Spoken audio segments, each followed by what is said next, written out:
Shalom peuple de Dieu, shalom peuple de Dieu, shalom peuple de Dieu.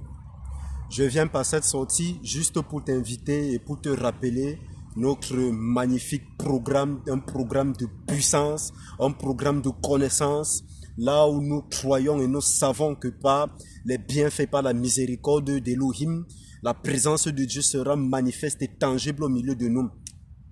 Alors, je m'en vais de ce fait te présenter un peu Jean chapitre 14. Jean chapitre 14. Jean chapitre 14, verset 2. Le verset qui sera le moteur principal de ce que nous allons partager lors de ce méga programme. Jean chapitre 14. Alors, Jean chapitre 14, du verset 1 jusqu'au verset 3. Il est écrit que votre cœur ne soit pas troublé.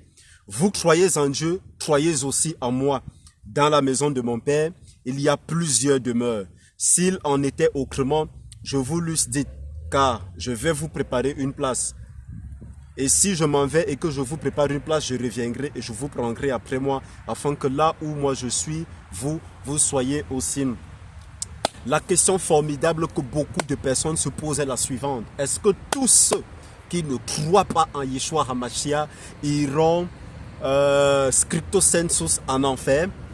Bien-aimé, je veux te faire comprendre également au travers de ce passage que ce n'est pas tout ce qui a un corps humain qui est un homme.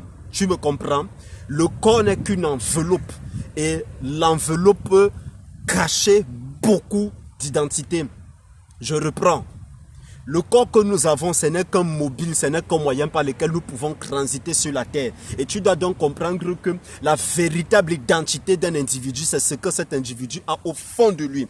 Alors, bien-aimé, puisque tu dois donc comprendre que la véritable identité d'un individu, c'est ce qu'il y a à l'intérieur de lui, c'est ça qui peut justifier le fait que dans le nom de Jésus-Christ, que nous puissions chasser des démons, que nous puissions par exemple ressusciter des morts parce que c'est réel, que nous puissions par exemple prophétiser, que nous puissions, laissons même la prophétie, que nous puissions par exemple guérir des malades en son nom.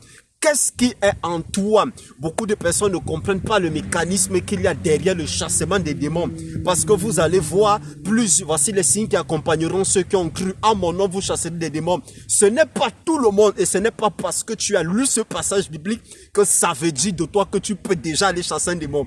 Bien-aimé, je t'invite à ce programme. La maison de mon père a beaucoup de demeures.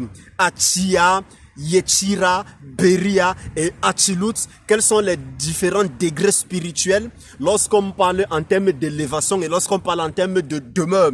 Quelles sont les cases, les compartiments célestes et quels sont les types d'individus qui interfèrent là-bas? Comment est-ce que nos prières sont exaucées? D'où est-ce que nous tirons l'autorité que nous avons par exemple pour arriver dans une famille et briser la puissance des ténèbres? Le problème que j'ai souvent avec mes bien-aimés et mes frères kémites est le suivant. Comment pouvez-vous accepter le fait que pendant des années et des années, des individus tournent en rond dans des familles? Et lorsque nous apportons la lumière de Jésus-Christ, ça devient une histoire de que vous avez importé des religions. Bien-aimés, personne n'aime l'autorité et le nom de Jésus-Christ parce que c'est un nom qui apporte la justice. Et tout le monde n'est pas partisan de la justice. Je t'invite à ce magnifique programme. Par la grâce de Dieu, nous croyons que le Seigneur fera quelque chose de nouveau parce qu'il est toujours en train de faire. Voici ce qu'il dit par exemple dans le psaume 107, je crois à partir du verset 20, si je ne me trompe pas de référence. Psaume 107 à partir du verset 20. Il dit, il a envoyé sa parole et il les a guéris. Est-ce que vous entendez ça? Il a envoyé sa parole et il les a guéris. Ça veut dire que la maladie peut se situer à plusieurs niveaux. Nous avons les niveaux psychiques, nous avons les niveaux neurologiques, nous avons les niveaux physiologiques, nous avons les niveaux biologiques, nous avons les niveaux hormonaux ou hormonal. Excusez-moi, j'ai voulu dire hormone dans une autre langue et puis ça m'a un peu perturbé.